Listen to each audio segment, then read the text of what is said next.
barakatuh. Bismillah ar-Rahman ar-Rahim, in the name of God, the most compassionate, the most merciful. I have a lot of mixed emotions, but I want to start by welcoming Ward back to our community.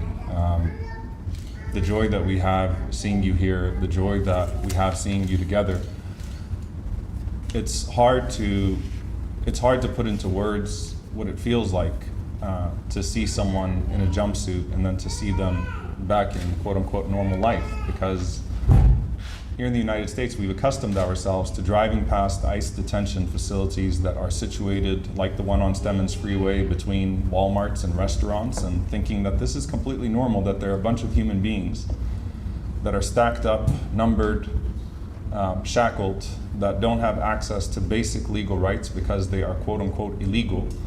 And we were taught to erase them all as a bunch of criminals that simply didn't follow the law. They all just showed up to the border. Some of them, or all of them, are somehow involved in some sort of illegal trade, and they got into this country and they didn't do what they were supposed to do, and no one has a right to be here. Therefore, it is completely understandable that a whole bunch of human beings are erased and live in these facilities, and we don't have access to them. We don't know their names, their stories. We don't bother ourselves with the details, because the single detail of them quote-unquote being illegal has been so etched into our conscience that we're just not asking basic questions. And so seeing Ward Thursday, today, I would have visited Ward in prison, along with Liqa Kurdiya. And Liqa, I know you will watch this, and I'm telling you that we will fight for you, and that this community will not rest until we have a similar press conference for you and we celebrate with you. And it's not just you, but it's the nameless people that are still with you that we will never give up on. Thursday would have been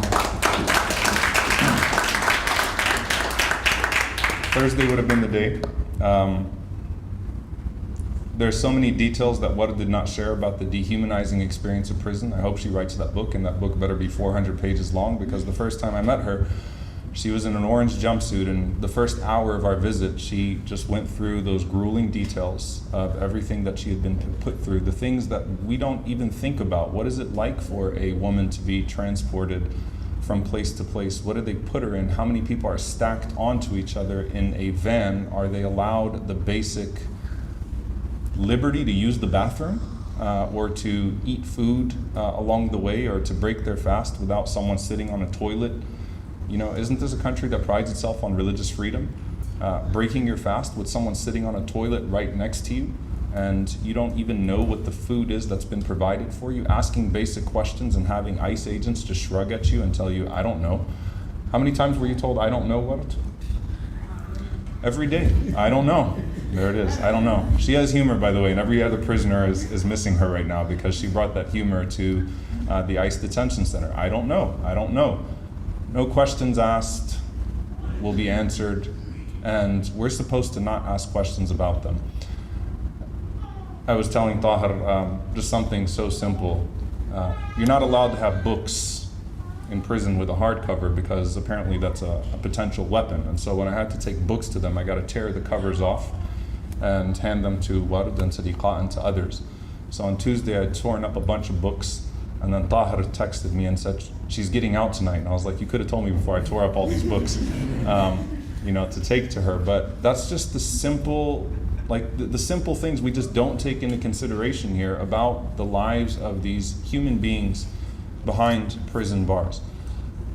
We're celebrating Ward being released. We're overjoyed by her release, but we also know that all of this is happening to distract the American public from the one thing that somehow is always supposed to be afforded nuance and be complicated, unlike the lives of those prisoners, and that is the genocide that the United States government is aiding and abetting at every single level. That's complicated. America's foreign policy is complicated. Why we drop bombs on thousands and thousands of people a day is complicated. Why we starve people to death is complicated. Why, according to the last Harvard study, about 400,000 people have been wiped out in Gaza. 400,000 people.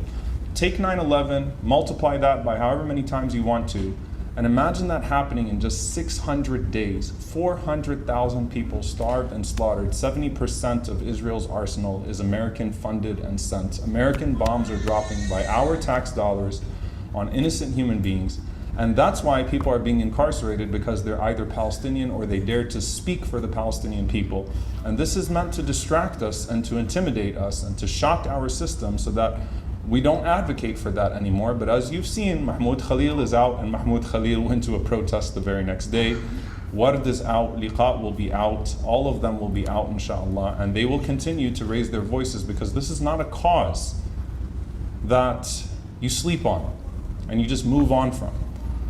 We understand why we are being targeted as a community, and we absolutely cannot stop our advocacy, nor can we allow for this situation to be treated in isolation. I'll end with this.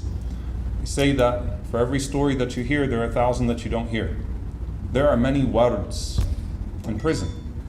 There are many people behind those bars across the country, many stories that you have not heard, many incredible human beings who will never see the light of the day or the lens of a camera at a press conference.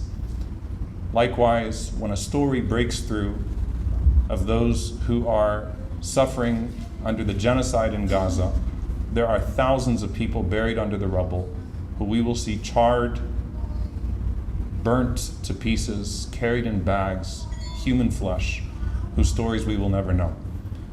And so Ward is meant to expose to us the harsh realities and the ugliness, especially on a weekend where people will be marching in the streets for freedom, celebrating America's freedom. Ward is to expose you to not just the system of ICE, but a larger system of mass incarceration and how uniquely disgusting that is. There's no other country in the world that treats immigration like this. Is it that we are uniquely civilized, or are we uniquely uncivilized at this point as a country? Likewise with Gaza. The one story that breaks through is meant to open our eyes, open our hearts to a harsh reality that we are complicit in, because it is our tax dollars that are being used to wipe out an entire population right now. It's important for us to open our eyes, to open our ears, to open our hearts. I doubt that anybody would walk up to Ward, any person, no matter what your politics are, I doubt that anybody sitting here would walk up to Ward and say, you do not deserve to be out of that ICE detention center. You wouldn't have the heart to do so, no matter what your politics are, no matter where you stand on quote unquote immigration. There are many other human beings that have been taken away from us. And so we honor them all. We honor Liqa, we honor Ward, we honor every single person that's in there that we know and that we don't know. And we'll continue to strive for them. Thank you. Assalamu alaikum.